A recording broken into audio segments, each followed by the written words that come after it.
Alors, monsieur le ambassadeur, quelques éléments avant de poser ma question. Nous avons toutes et tous condamné le 7 octobre, mais tout n'a pas commencé le 7 octobre comme vous essayez de nous l'expliquer. Ensuite, vous dites que l'OLP a refusé tous les processus de paix. Je crois savoir que l'OLP avec Arafat, avec Rabin, avait signé pour 2 États et donc un processus de paix qui n'a pas été au bout. Tout le monde connaît l'histoire. Ensuite, vous ne dites rien sur les enfants palestiniens, les victimes palestiniennes. Ça nous étonne un peu. Et puis, vous dites que vous êtes pour un État palestinien. Or, en juillet 2024, la Knesset a voté majoritairement contre l'État palestinien et pour le rejet. Donc ma question, elle va être simple, monsieur l'ambassadeur.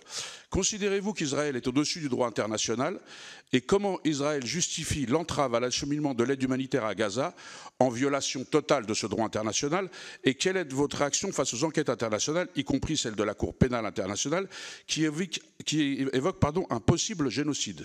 Merci. Alors je vais clarifier, je n'ai pas dit que nous étions pour un État palestinien, j'ai dit qu'Israël a proposé à 4 différentes occasions la création de l'État palestinien. Et à ces 4 occasions, l'entité qui a rejeté cet État palestinien, c'était justement l'autorité palestinienne. Vous parliez d'Arafat et des accords d'Oslo qui avaient été signés à Washington entre Arafat et Rabin, qui était le début, ce n'était pas la création d'un État, monsieur, c'était le début d'un processus politique qui devait aboutir à la paix. C'était ce qu'on appelle la déclaration de principe. Ce n'était pas un accord de paix encore, malheureusement. Et donc, l'accord de paix qui avait abouti à cet accord de principe aurait dû être l'accord qui avait été négocié à Camp David. J'imagine que vous avez lu les déclarations qu'ont fait le président Clinton, qui lui-même dirigeait ces négociations, et qu'il a dit d'une façon très claire, et qu'il l'a répété, j'imagine que je peux le trouver ça immédiatement si vous le voulez, mais qui a dit d'une façon très claire, un État a été proposé à Arafat en juin 2000. Un État palestinien a été proposé à Arafat en juin 2000 par Barak et Clinton. Arafat a rejeté cet État palestinien. Et le résultat de ce rejet de l'État palestinien, c'était la deuxième intifada. Alors, n'oublions pas les faits, parce que les faits sont importants. Les faits sont importants. Ensuite, vous parlez justement de la distribution de l'assistance humanitaire. Et j'en ai parlé, mais merci de me le rappeler, je vais élaborer ce sujet. Notre but est de permettre aux Palestiniens, aux Gazaouis, d'avoir accès à l'assistance humanitaire sans avoir à passer par ce fléau qu'est le Hamas. Parce que le Hamas s'en fiche, excusez-moi l'expression, des Gazaouis. Ils utilisent, ils le disent d'une façon très claire, qu'ils utilisent les Gazaouis, ils utilisent le sang des Gazaouis à des fins politiques. Ils l'ont dit d'une façon très claire, ils l'ont répété il y a à peine une semaine. Un des dirigeants du Hamas a dit que pour le Hamas, plus il y avait de morts palestiniens, mieux ça serait. Alors le Hamas utilise de la façon la plus cynique, comme le font d'ailleurs certains acteurs politiques européens et en France, de la façon la plus cynique, la souffrance des Palestiniens. Ce que nous voulons faire justement, c'est permettre aux Palestiniens, aux Gazaouis, d'avoir accès à l'assistance humanitaire sans avoir à l'acheter du Hamas. Et c'est pour ça que nous avons mis en place un mécanisme qui était difficile à faire, difficile à créer, il faut dire, qui permet de détourner, de contourner, merci, qui permet de contourner le Hamas et d'aller directement à la population palestinienne. Alors c'est vrai qu'au début, il y avait des problèmes, parce que le Hamas a combattu cela, continue de combattre. Et c'est pour ça que le Hamas a tiré sur des civils palestiniens qui allaient recevoir l'assistance humanitaire directement. Mais nous avons réussi à mettre sur pied ce mécanisme qui permet justement la distribution de l'assistance humanitaire. Votre question au sujet de la Cour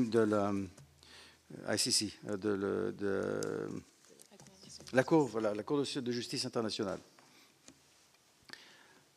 D'abord, il y a Oui, la Cour de justice internationale, c'est la seule qui parle justement de la question de la possibilité du génocide. Elle ne parle pas de la possibilité d'un génocide.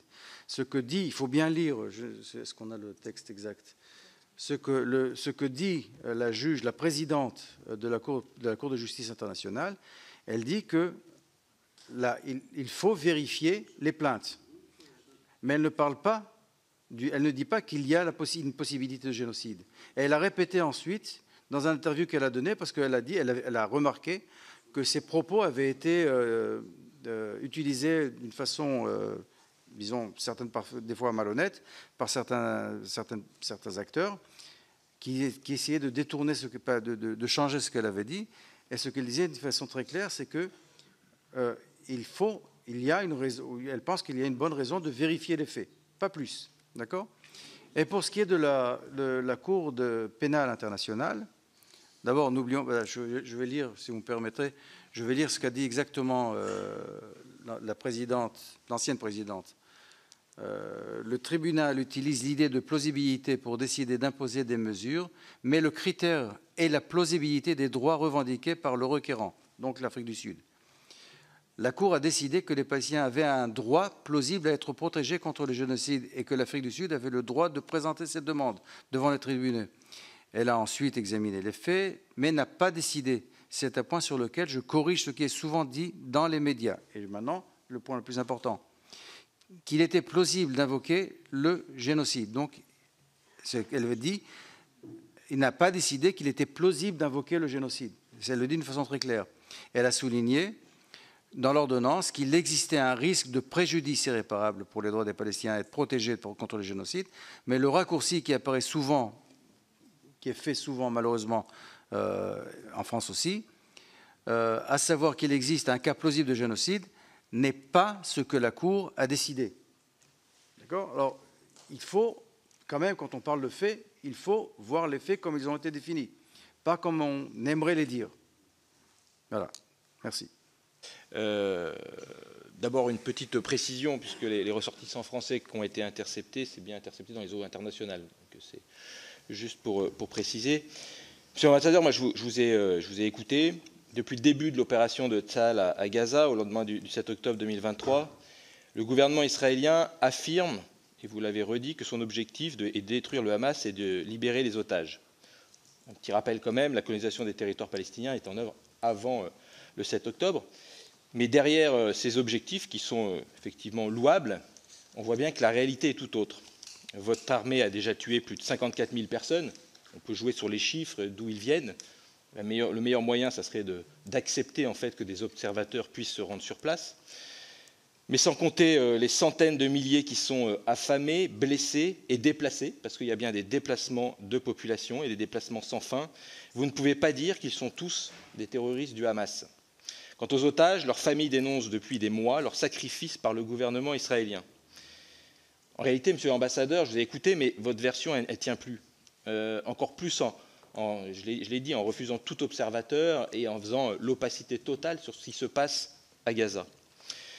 Et le voile sur vos intentions réelles s'est dissipé en réalité depuis quelques mois. Rupture du cessez-le-feu mi-mars, soutien de Benyamin Netanyahou au plan de Donald Trump, accélération des annexions des colonies en Cisjordanie, toujours évidemment en opposition totale avec le droit international.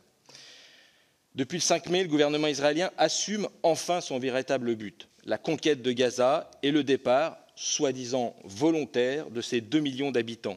Les opérations militaires avec l'appel de 60 000 réservistes et le grignotage du territoire témoignent de cette volonté d'annexion. Les franges les plus extrémistes du pouvoir ne cessent de pousser pour cette conquête de Gaza, malgré l'échec de la précédente occupation, puis de la Cisjordanie. En réalité, monsieur l'ambassadeur, ça contraste quand même beaucoup avec votre discours. Alors, monsieur l'ambassadeur, pouvez-vous donc nous confirmer, ou plutôt nous reconfirmer, mais vraiment plus clairement, que vous êtes contre la solution à 2 États défendue par la France? Le Premier ministre israélien disait récemment qu'un État palestinien serait une énorme récompense au terrorisme.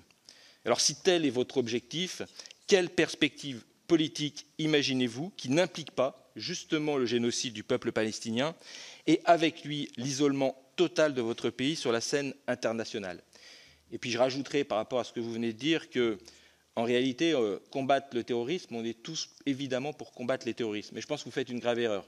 Parce qu'on ne combattra jamais le terrorisme uniquement avec les armes, mais avec des solutions politiques, et on le combattra durablement uniquement avec des solutions politiques.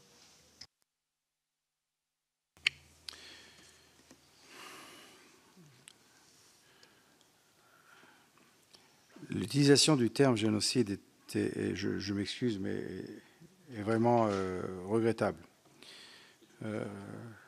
Parce que, vous savez quel est le taux le taux de naissance. Natalité chez les Palestiniens?